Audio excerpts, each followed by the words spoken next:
everybody. So I'm Dasha and this is Masha, my dog.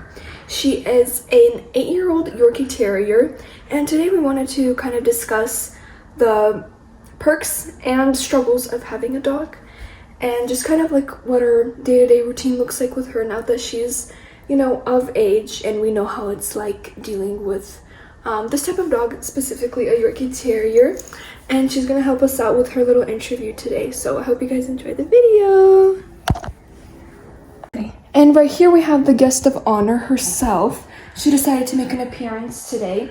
How are you on this lovely evening? Are you excited for our guests to come over? Hi baby. No comment, but we're all excited here. Good. Masha, how did you do? Let me see. Hi baby girl. Do you want some water? No? She's like, no. Masha, how did you do? Good?